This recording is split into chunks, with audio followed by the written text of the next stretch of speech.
What's up, guys? It's eCommerce over here, and in today's video, I want to talk about what I call the advertising ecosystem. Really, that's just a fancy way of saying a multi-channel advertising approach. So it's pretty much how we blend different marketing channels from Meta to Google to Amazon, and really utilize all of them together to maximize the results and to be able to also maximize our profits. So in this video, I'm going to be going off of a X thread that I made. So if you haven't seen it, you can check out my Twitter. It's eCommerce. It should be linked down below, so you'll be able to check it out. Before we jump into this, though, I know in our industry you have to flex your numbers before anyone believes you. So let's just show the numbers real quick. Get that over with. So this is one of our stores. As you can see, we finished last month at close to 1.7 million just on the Shopify side, and then here's our other store. As you can see, we finished close to 1.5 million. Also just on the Shopify side all last month. Okay, so now that we have that out of the way, let's jump into the Miro board over here and really just go over a few concepts. Okay, so let's start with my beautiful drawing over here, which is an upside down triangle to really help illustrate this point. So the way that I see the advertising ecosystem is there's three core layers. And I also want to emphasize this is really just for paid marketing channels. I'm not talking about email and SMS, because email and SMS affects every channel individually. So, and usually if you're using a third-party tracking tool like Triple Whale or Hyros, you're going to be able to also measure the results on that. So I'm just kind of counting that within the channels. This is really just for the paid marketing channel. So at the top, we have your cold marketing channel. So this would be your Meta cold ads. This would be Google search cold ads. This would be native ads or display ads, or even AppLovin, which we see getting really popular now. So any of the cold marketing channels, this would be on your top layer. So cold marketing channels.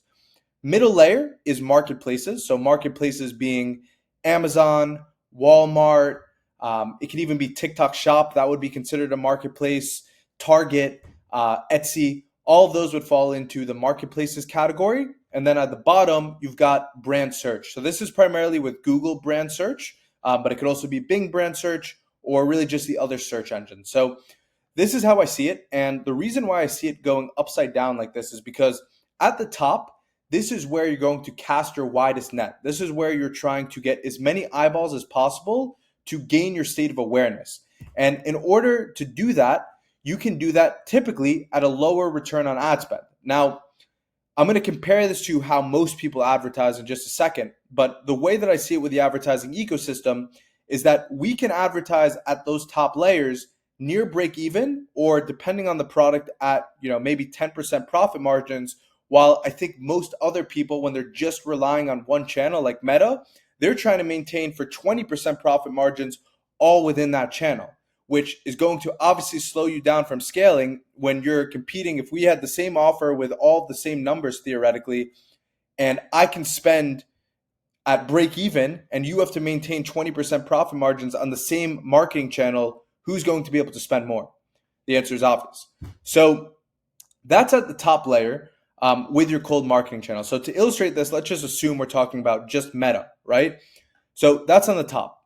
On the middle layer, you have Amazon. So all those other marketplaces as well, but let's just talk about Amazon. So what we've seen with Amazon is it depends on the product. It also depends on your setup with Amazon. There's a lot of things that can go wrong with Amazon, which I'll touch on in just a second. But assuming you have your foundation set up correctly with Amazon, you can see up to 30% or more of your sales for every single dollar that you make from Meta. You can make 30% of those dollars back on Amazon at potentially a 10 return on ad spend. Now, this can fluctuate. It can be 5 to 10 when you account for the Amazon expenses, Amazon costs that come with it, and then your marketing dollars, which you don't have to spend that much on the marketing dollars when it's brand search. And let me explain why.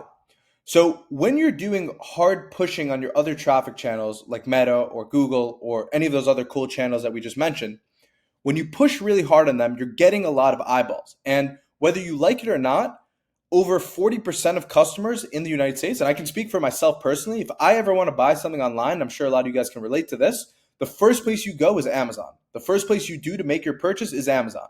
So your customers are not any different than that. 40% of those customers are going to be going to Amazon regardless. So once they see something that's intriguing from your ads, you get them interested in the product, and maybe even your product specifically because you're doing it from a brand marketing perspective. The first thing 40% of customers are going to do is go to Amazon and see if your listing is there. So if you don't have a listing there, what I can assure you is there's going to be Chinese resellers that are cannibalizing your brand name and stealing all the sales from you, and also giving customers a shitty experience. So without you even knowing it, you're giving your customers, or you're giving your brand reputation a really shitty reputation, because all the customers that are seeing it are seeing these Chinese resellers that are selling shit versions of your product. And if they purchase from you, they're going to have a really bad experience, and correlate that to your brand. So number one, from a brand image and brand reputation perspective, if you don't get on top of that, you're just going to get screwed by all those resellers. So that's number one. But number two, from a profit margin perspective, what will happen is if you do have a good listing and you actually do sell a good product, then what will happen is you'll start to get good reviews. And when you get good reviews and build up a good listing, now your listing looks really good. You ideally can also have inventory there, so you have FBA. And if you do all those things right, now you have a really good Amazon listing that you can expect to get those numbers that I just mentioned. So the 30% of sales at, pretty much a 10 ROAS, which depending obviously on your product margins, you're going to be well over 50% profit margins on that additional revenue that you're making in correlation to the spend. So obviously that ratio can be different, but let's just assume, we'll keep this as a pretty extreme example to help illustrate how important it is. But even if it's not 30%, even if it's only 10%, that's still a huge lift. So really just take everything I'm saying, I'm using bigger numbers just to really help you understand the impact, but it can fluctuate, of course. So that's your middle layer. Now let's go to the bottom layer, which is brand search. So Amazon, similar to Amazon, the thing is with brand search is, again, a certain percentage of your customer, I don't have hard data on this, but you can think about this logically. A certain percentage of your customers are going to do some research on Google, right? They're not just going to make the initial purchase, especially if you're selling something that's a little bit higher priced. People are going to search for it on Google. They're going to search for your brand name. And if you're not there to capture those sales and have your brand search and brand keywords occupied with your own ads, then again, first off, other people are going to steal that spot and start advertising on your brand keywords. But number two is what we see is at least 10% of whatever we spend on Meta or other cold marketing channels can then be attributed to brand search campaigns. So again, this can fluctuate. Maybe it'll be 5%, maybe it'll be 10%. But 10% on a good day, if you're doing everything right, you'll be seeing around 10%. And again, this is also going to be extremely high return on ad spend. So when we look at everything together, right, the way that this shifts, if we compare, let's look at some KPIs that I listed out, and this is all also listed in the thread, so we can kind of look at these examples. So if I were just advertising on Meta, and let's say the KPIs that I had is I was trying to aim for a 2 return on ad spend, my AOV of the product is $100, so that would give me $50 cost per acquisition, so $50 to acquire a customer. What happens with this example, right, when you are able to get that 30% boost of sales and that 10% boost of sales from the brand search at the bottom layer, what happens is even at the same $100 AOV and the same profit margins out of that product, I can now add 40% to my CPA. So from $50, I would go to $70 cost per acquisition, because that's 40% more that I can spend because I'm making that additional 40% from every revenue dollar that I make on Meta. So I'm attributing on those other channels that I'm going to be making that money. And now I can spend $70 cost per acquisition, which means I can now advertise at a 1.43 return on ad spend on Meta, where in the other example, if I were just using Meta and didn't have this ecosystem, I would have to maintain a 2 return on ad spend directly on the channel. So the big difference here is that in both of these examples, this example is actually making you more profit. Because again, if we look at these other layers where we're making, the 40% of combined sales, we're doing 40% of it, or 30% of it, at a 10 ROAS, and then 10% of it at a 5 ROAS. So that's extremely high profit margins that I'm making from those other channels. And now I'm only accounting for 60% of the sales to come from Facebook. So my profit margins in the blended ecosystem is going to be higher in this example, even though my ROAS on Facebook is going all the way down to a 1.43, and I'm able to spend $20 more on my cost per acquisition. So hopefully you're understanding, why this is such a big deal. And I don't think a lot of people actually discuss this point enough. So having this advertising ecosystem is going to allow you to shift the way that you advertise on Meta. Instead of always trying to maintain for whatever your ideal profit margin in your business is, so like 20%, maybe 30%, maybe 15%, doesn't really matter, and trying to get all of that on Meta, what then starts to happen is you can move this down to, 10% potentially. If you want to, scale super aggressive, you can move it down even to break even on Meta. If you want to be even more aggressive and you have these channels super strong and an amazing listing on Amazon, and your brand search is set up fully correctly, then maybe you can even go in the red and still be profitable on day one, right? The difference with this and like when we talk about LTV model and all of that is LTV, you have to wait 90 days to make the profit. The difference here is that you're going to make all this profit that same day, because when you're advertising, now you have your Amazon listing there where a certain percentage of people are going to go to that listing, 30% typically.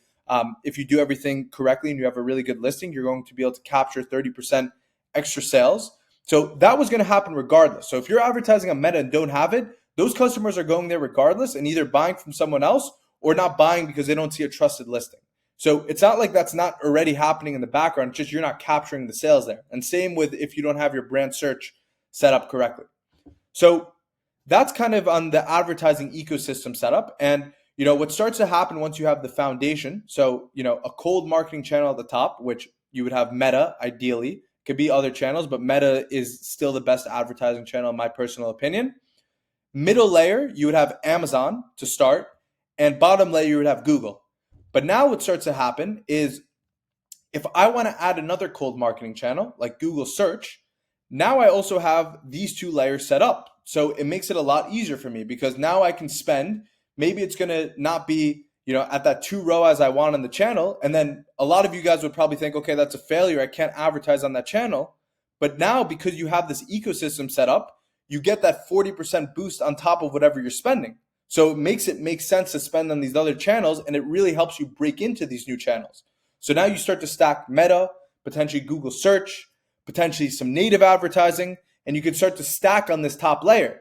And if you want to add more padding on the middle layer, then you don't only have to rely on Amazon. You can also then add Walmart. It's not going to be nearly as effective as Amazon, but that can give you, potentially 10% of what you're doing on Amazon. If you add TikTok Shop, some people can do a lot more than even what they're doing on Amazon, but it's a lot more volatile, a lot more goes into that. But still, another example of a marketplace. So all of these kind of come together where you start stacking these layers and you have these different channels that all synchronize together in a really efficient manner to allow you to spend way more aggressive on these cold marketing channels. So the middle and the bottom is what allows you to do that. But the top layers, the cold marketing channels, is what fuels the whole ecosystem. So that's why this is super important. So that's, from the stacking perspective. Now, I want to give just a bonus point. It's not even what the point of this video is, but it falls in line with the same example here. So what happens also is with this advertising ecosystem, you're acquiring customers. So we're only talking about the day one customers, and just having this advertising ecosystem allows you to shift your Meta, KPIs from being, in this example, a 2 return on ad spend to a 1.43 return on ad spend, right? Which is pretty significant. That will help you scale a lot more. Like you can think about your own numbers right now and think about if you could just, reduce your spend or increase, your cost per acquisition by 40%, what that would do. It would do pretty crazy stuff. Now, let's break this down from what actually is happening when you're acquiring the customers, which again, I don't think this is widely as talked about. And it's something that's also super important. So what happens is when you're acquiring these customers, you can actually maximize that way more if you start to think about your lifetime value. So it's either your lifetime value, or if you're a direct response marketer, maximizing your AOV on the front end as much as possible, one or the other. So I want to show you kind of those examples over here. So give me a moment. Okay, so we're going to get into this right here. Okay, so I want to just say this could also be potentially AOV, but let's zoom in over here to show you. So what happens is if you're selling someone on a front end product, what you can start to think about is what are the back end products that will pair well with your initial front end product that you're giving to them. So what can happen is, not to get too deep into this example, because I think this would need to be its own video, but what will happen is that same example we were using, where it's an $100 AOV, let's say you have a subscription component to it. Let's say that you're getting your customers to subscribe and that you can add an additional $60 of LTV. Maybe it's like a $30 a month subscription. Obviously, there's going to be some churn, but let's say you can keep it maintained at an average of $160 LTV. Now, this is a pretty extreme example. It would be pretty difficult to get it to that 160 LTV, but I think this will just help for the numbers to help illustrate, how impactful this can be. So that's on one side. It could either be LTV, or on the other side, if you can switch from using a traditional Shopify store to then stacking everything into a direct response funnel, it would also potentially be possible to move your $100 AOV to $160 AOV. And again, that's a whole nother conversation and video of how you do that. I'll probably make a separate video on that, but just bear with me to understand kind of the impact of this as well. So what can then happen is, let's use the LTV example. So if you want to maintain, going back to our KPIs over here, 2 ROAS, what you could then do is, and by the way, what I'm talking about for the LTV is this is within 90 days. So why is it important to measure things within 90 days? 90 days is a cash flow cycle that there's a lot of solutions. Like there's Get Parker, for example. There's some other solutions as well where you can extend and do net 90-day payment terms instead of just the traditional credit cards, which makes it more manageable from a cash flow perspective. And if you can extend your horizon to being able to manage the cash flow over that 90-day period, it allows you to then, look at that number from a 90-day view. So the 160-day LTV number, if I wanted to maintain it, I could divide the $60 by 2, because remember, the AOV is $100 and that's what we have to acquire on day one. We're now talking about an additional $60 that we know we're going to make over 90 days. So let's divide that $60 by 2. We're going to get $30, and then we can add that to our initial cost per acquisition. So if we look at our example over here, with the advertising ecosystem, we can add that $30 on top of this because we know we're going to make an additional $60 over the next 90 days. So we take that $30 in because we have the data to back us. We put that on top of this CPA because we know this, is still going to keep us at a 2 ROAS blended when we keep everything together. And now what happens is we can spend $100 cost of acquisition, which means that even at a $100 AOV, we can maintain a 1 ROAS on Facebook to scale super aggressive. So this is kind of the part 2 of the advertising ecosystem, is offer maxing, where either you have the right LTV offer through a subscription program. That's really the only way possible you're going to be able to maintain, go from an $100 AOV to 160 within 90 days, only way that would be possible. Or you switch to some form of a direct response marketing funnel and get your AOV up to that 160 number. But the point is, this is how you get an unfair advantage to be able to scale. So it starts with having this advertising ecosystem that allows you to drop your target ROAS, increase your target cost per acquisition, and then be able to outspend and outbid everyone in the market on these cold marketing channels that everyone talks about, but no one actually really shares this behind the scenes aspect of what allows so many more people to be able to spend more, especially the people that you see doing multi 7 figures a month. So that's the first part. The second part is if you can then figure out how to maximize your offer or maximize your funnel from an LTV or AOV standpoint, now you can increase that cost per acquisition even more of how much you can spend on Facebook or Meta or any other cold marketing channel, and also drop your ROAS even further. So the 1.43 target would drop all the way down to a 1 ROAS. So just imagine right now, whatever your ROAS is, if you could spend at a 1 ROAS, how much more could you scale? Would you be able to 2 times your budget, 4 times your budget, 10 times your budget? Who knows? But this is the lever that is all outside of Meta. And trust me, I'm a Meta first marketer. So everything, my whole background's within Meta, direct response marketing, all that.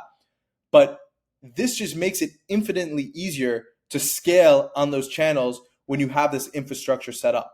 So I'll end off with this point because I think after saying all this, you're probably wondering, what are the next steps for me? What can I do from here? So what I wouldn't advise is to go and jump in and say, okay, I'm going to figure this all out myself, and get distracted from Meta or whatever your main cold marketing channel is, because that's actually one of the worst things you can do. Because again, this is all fueled from making sure that you have a top layer channel that you can scale super aggressively. So if you diverting your focus away from it kills the performance that you had, that's going to be a major net negative on your business. So definitely don't do that. So I'm just going to assume that you're heavily involved in meta advertising. So if that is the case, then I would do really one of two things. One is either try to hire someone that has the relative experience that you need, or number two, try to work with an agency that you have well vetted. So just to touch on the hiring aspect, the approach I would take from this is trying to poach talent from a company that you know is succeeding on those channels. So Google brand search is pretty easy to find. Amazon, I would try to look for companies that has a really strong presence on Amazon to try to look for, because they'll have, the roadmap and the blueprint to go from zero to, having a really solid infrastructure. So really just trying to find companies that are ideally, like 3 to 5 steps ahead of you. So if you're at 7 figures, somewhere in the mid 8-figure level range, or if you're already at 8 figures, trying to find, someone that is at a 9-figure company. And really either way, it doesn't matter, because these positions, the requirements are very specific. So, anyone that's running Amazon, it's, you're not looking to turn the whole wheel on everything. You're really just trying to get, the basic infrastructure set up for this advertising ecosystem. So, I would try to do that route and that approach. And if you go the agency route, the only thing I would recommend is, unfortunately, like I would say 80% of agencies are pretty shit. So just make sure that you ask around, ask some people on Twitter, try to get some good recommendations on some good agencies, and try to find some from there. So everything we have is in-house, so I can't recommend any agencies for this, unfortunately. But if you have any questions, feel free to leave a comment. I'm happy to jump into it and go from there. So hopefully this was insightful. Hopefully this gives you some new ideas of how to approach your meta ads outside of just thinking about meta ads.